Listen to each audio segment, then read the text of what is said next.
Thankfully, I had endurance. Hey guys, how you doing? Okay, well, I'm alright. I already talked about my health update in another video.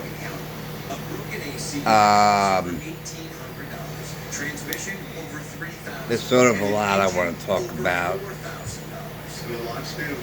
and just my dad's birthday just went by, and I miss him. And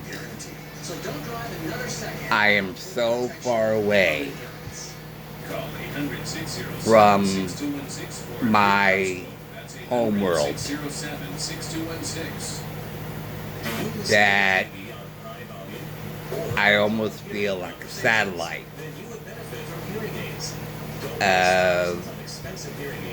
traveling through space at a sublight speed.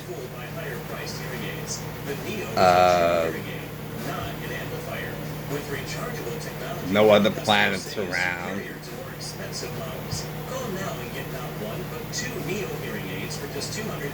I don't think there are any stars around either. But I'm just slowly creeping along in space away from my homeworld.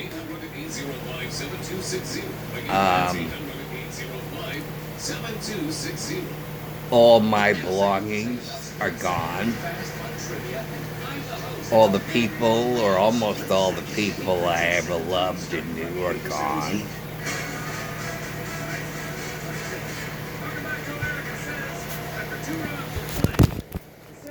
Oh, jeez. Yeah.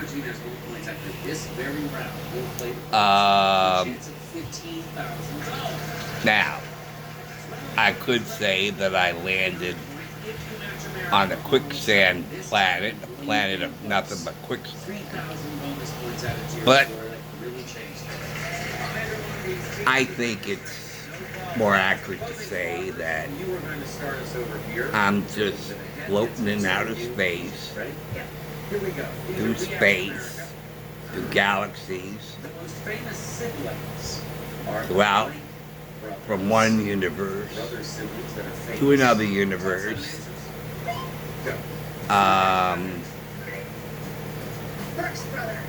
And without any familiar star systems. All the familiar star systems are gone,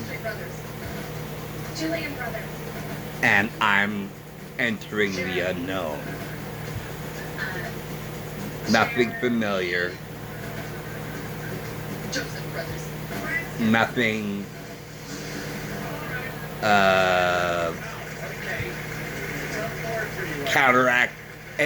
actually everything's counteractive to my existence. Each one is worth 300 points. The most famous of siblings are the Blank brothers. Lynn, which one do you like the best? We're going to start with Jay up there. We're going to and guess the Jackson. The Jackson brothers. I like it. The 300 points. Is that Jay for Jackson? American society What do you think, Lynn? Which one? B, J, B, or better? has To try the small J. Okay. For the James brothers. been reshuffled, turned upside down, No. Top. Sorry, what was it? The Jones guy. and Boy, and the B. Yes, there they are. gone through a shredder. Haha! That's the that's the metaphor I was looking for. American society has just gone through the shredder. To take the lead. 6. As if some cosmic force just grab a hold of American society and fed it into a shredder. From a sociological standpoint, I think that's pretty accurate. And it is the Marxists who are doing this to American society, because no normal human being with any set of values and morals and common sense could be successful in dishing out what people are swallowing up. And you know, I wrote a story called Frame of Mind, which I hit a writer's block. I had a lot written, but I was having a difficult time in putting my scenes together and chapters together and where to take the events. I have about a dozen at least stories written, and I think I have like 2 that I hit writer's block on. But this one story I hit writer's block, and the lead character, Andy, receives this unknown force to cause things to happen around him, which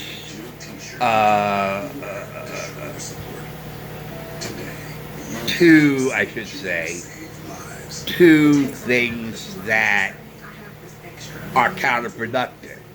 Okay, give me an example, right? And I experienced this in camp, in the University of Bridgeport, okay?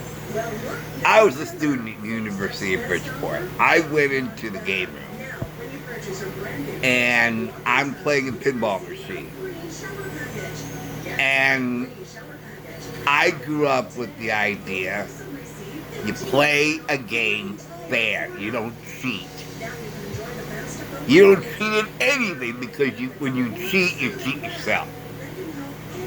So when it came to because anything that you obtain by cheating, you can't feel good about. The same thing goes with stealing.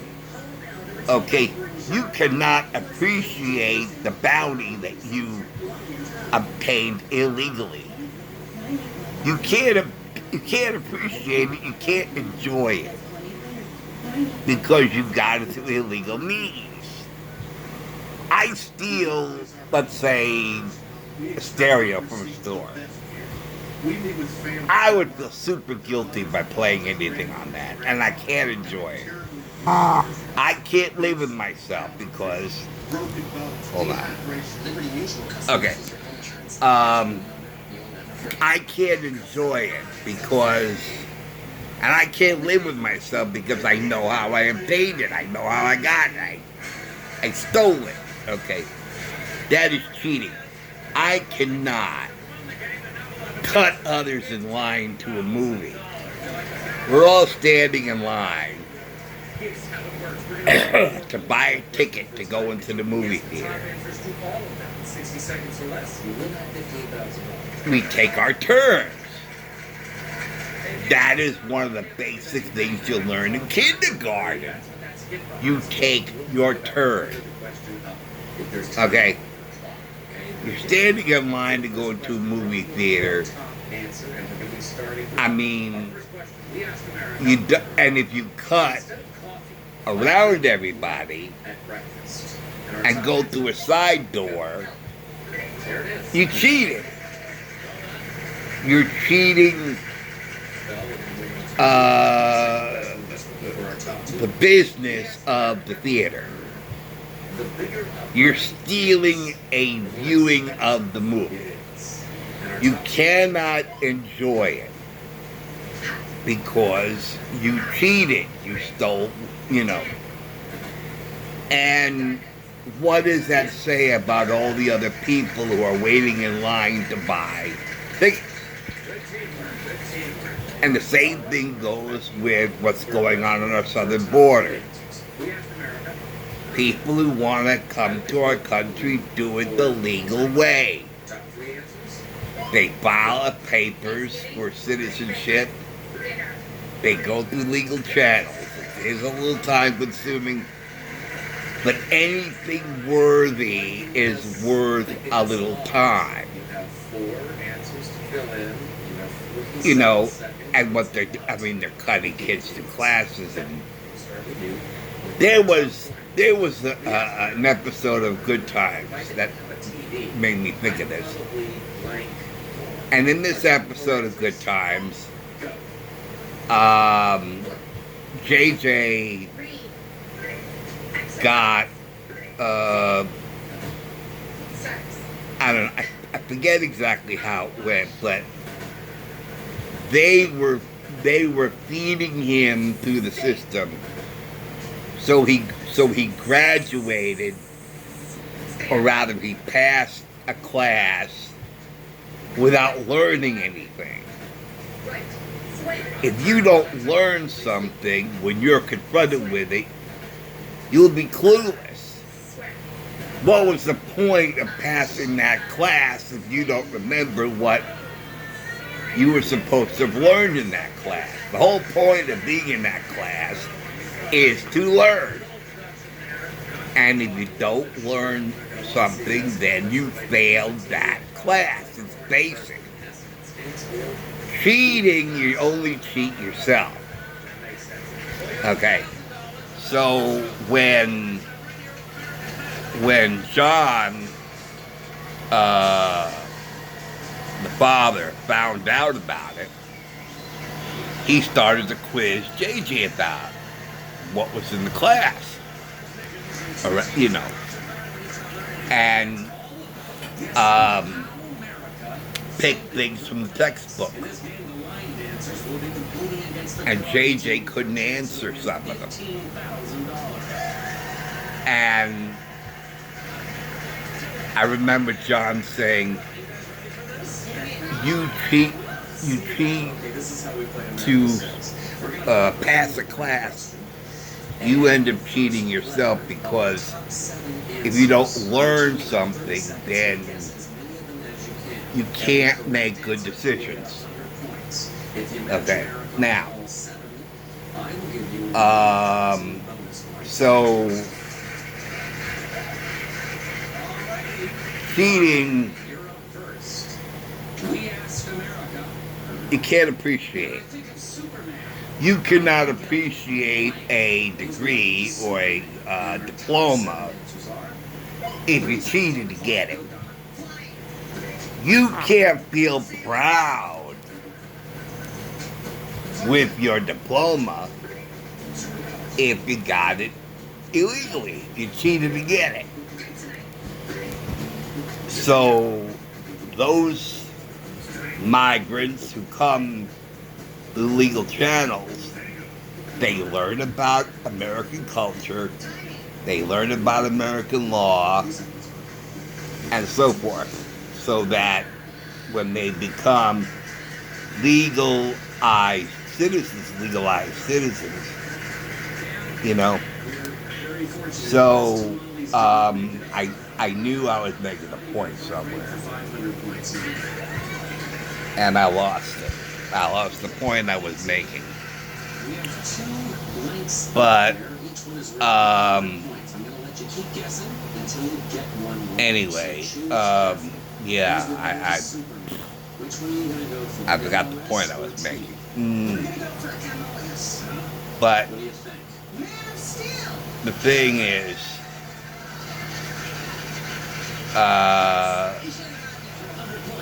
you can't appreciate anything if you cheated to get it. And the same thing with stealing. You know, you can't really appreciate it if you didn't get it legally. And I lost a lot of things, a lot of good things over the years. And now I'm by myself. I have almost nothing to claim. I'm Lisa, and these are my very good friends, Gail, Amy, And Roger, and we're Team Karate. We met at the karate. whatever I was talking about, it had to do with my story, right? Well, anyway, so I was playing a pinball machine. I never cheated. That's what I was talking about. Okay. And I don't cheat. I hit the flipper buttons, and the ball. If I lose the ball, I lose the ball. You know, you win, you lose. You win some, you lose some. I learned that, right? Now or sometimes I would enter the game room, and there'd be another guy on the pinball machine, and I'd have to wait until he was done. And at one point, the ball was about to go down the sideline, go into the hopper, and the guy grabbed the pinball machine and shook it to keep the ball from going down the hopper. And I was startled by that. That's cheating. Okay, for whatever reason, the physics of the behavior of the ball against all the surfaces legitimately would make the ball go down the side. And it's not going down the side to offend you. It's not going down the side because it doesn't like you. It's not going down the side because it wants you to lose. And that's the way it appeared to me. So, when I was writing the story, I put that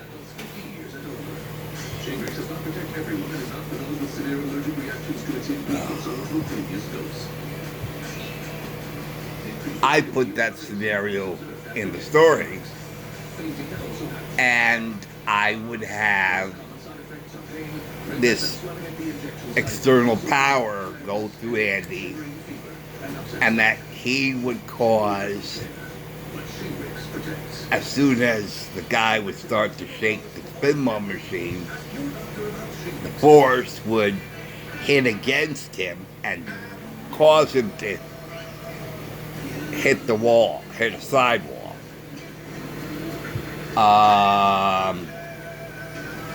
A girl that he's interested in, he walks away, and then this ex-boyfriend, who is very possessive and, doesn't want anybody to have his girl. And I think that was patterned after Biff Tannen. Because I wrote that scene after I saw Back to the Future. So I patterned the guy after Biff Tannen. And he cornered the girl at the lockers and forced himself on her.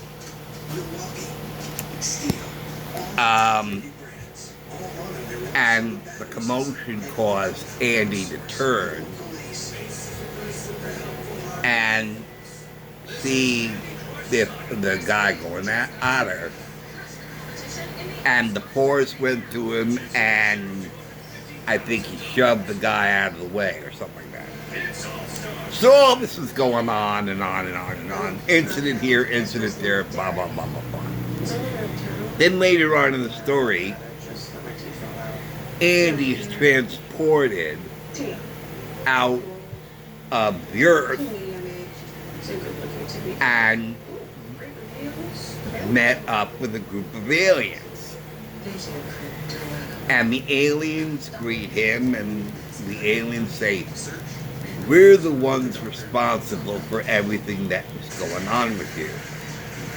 We're the ones who are generating a force to make things right or better for everything that's happening to you." And so we're doing that, okay? So he says, "We're at a meeting, we're at a conference, and we'd like you to join us at the conference." And so Andy sits at this conference, and like there's Republican and Democrat, there's two factions in this society, the left and the right, okay? And now I know which is which. I didn't know which was which at the time I wrote it. Now I know which is which. Okay, the righteous side is the right. The lunatics is on the left. Okay? So, the lead alien in the righteous party said, "We've been seeing a lot of these bad things happening, and we want to make things better on your planet. And if we appeared to your people, we know we would scare them, so we're not going to do that. Meanwhile, we're trying to make things better as inconspicuously as possible." At which point, the leader of the left faction said, "We're the ones who came up with the lunacy. We're the ones who influenced you Earthlings to do these crazy things. We're the ones, we have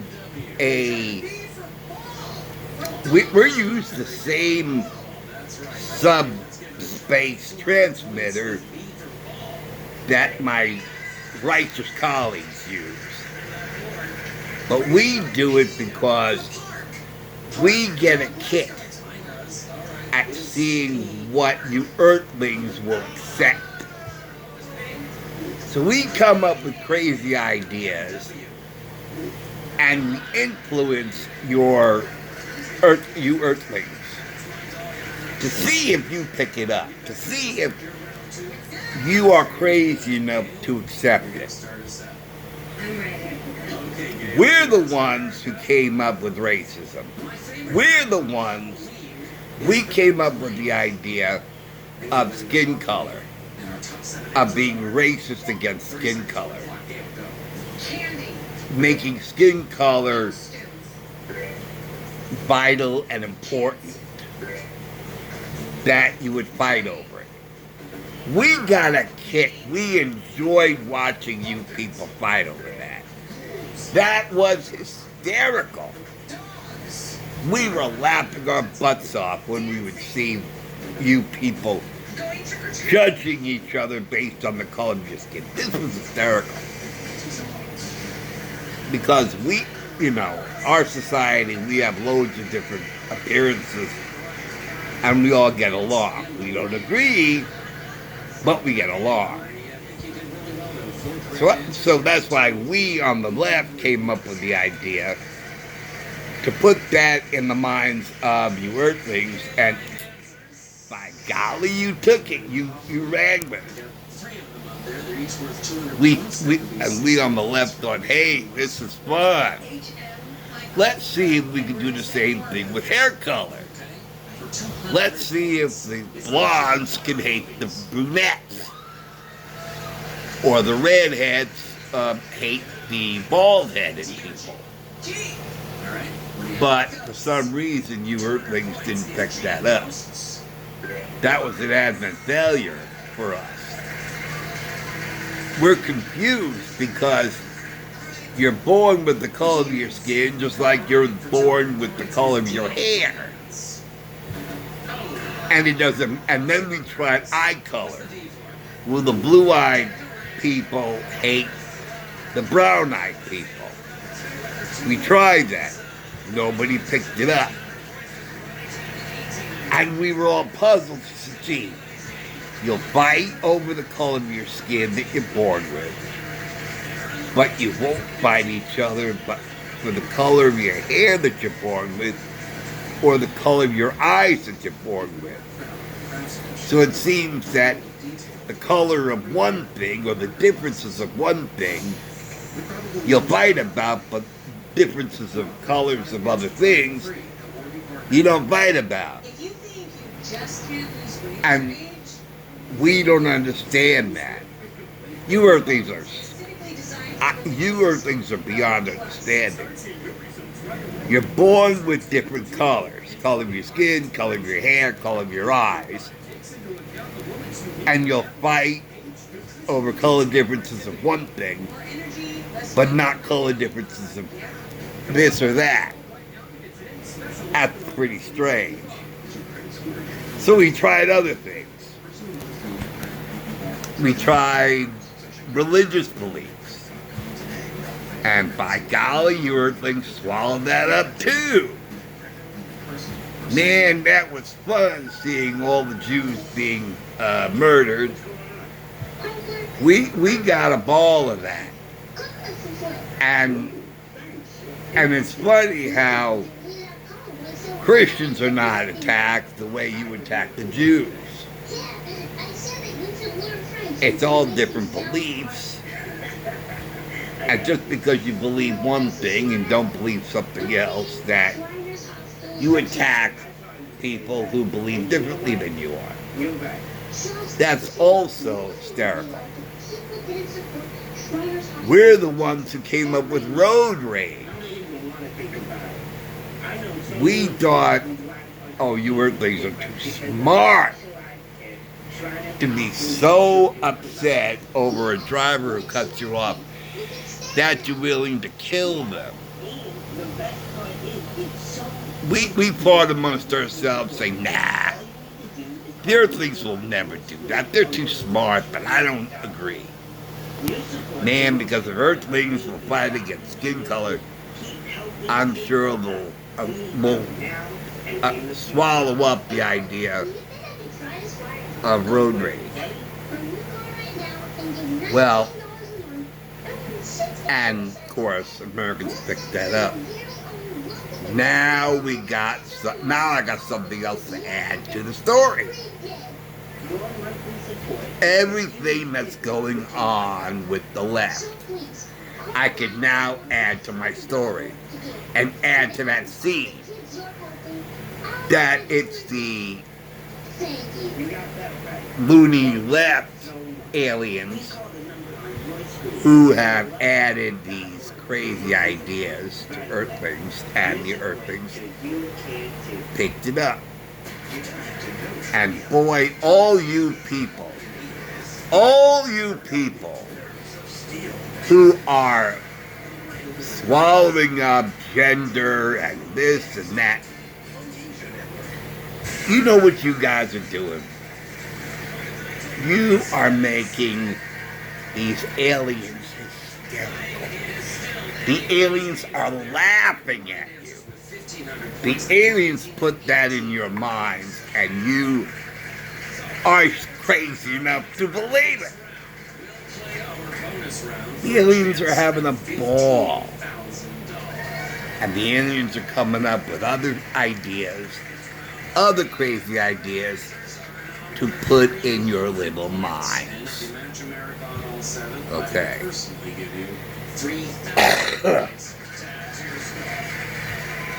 So I'm back to writing. Oh yeah, at writer's block. Not for this scene at least. No sir. Now I got something else to add to that conference scene in my story. So anyway, thanks for watching. Thanks for listening in.